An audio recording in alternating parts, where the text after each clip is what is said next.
আমেরিকায় আমদানি হওয়া বিদেশি পণ্যের ওপর পারস্পরিক শুল্ক বসিয়েছেন মার্কিন প্রেসিডেন্ট ডোনাল্ড ট্রাম্প। 5ই এপ্রিল থেকে 10% শুল্ক কার্যকর হয়ে গিয়েছে।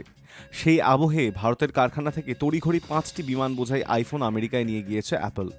মনে করা হচ্ছে ট্রাম্পের শুল্ক বান এড়াতেই জরুরি ভিত্তিতে এই পদক্ষেপ।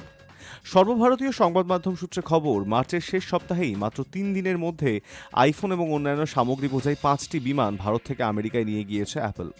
এক ঊর্ধ্বতন সরকারি কর্তা সংবাদ মাধ্যম টাইমস অফ ইন্ডিয়াকে বিষয়টি জানিয়েছেন। তার মতে 5ই এপ্রিল থেকে কার্যকর হওয়া ট্রাম্পের 10% পারস্পরিক শুল্ক এড়াতেই জরুরি ভিত্তিতে এই পণ্য আমেরিকায় নিয়ে যাওয়া হয়েছে। শুধু ভারত থেকেই নয়, চীনের কারখানাগুলি থেকেও আমেরিকায় জরুরি ভিত্তিতে পণ্য নিয়ে যাওয়া হয়েছে। অথচ বছরের এই সময় সাধারণত ধীর গতিতে শিপিংয়েরই মরশুম। পাশাপাশি সূত্রের খবর, শুল্কের বোঝা সত্ত্বেও আপাতত ভারত বা অন্যান্য দেশের বাজারে পণ্যের মূল্য বৃদ্ধির কোনো পরিকল্পনা নেই অ্যাপলের।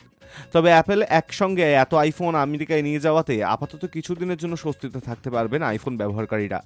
শুল্ক বিতর্কের আবহেও পর্যাপ্ত যোগান থাকায় এখনই দাম বাড়ছে না অ্যাপেলের এই ফোনের।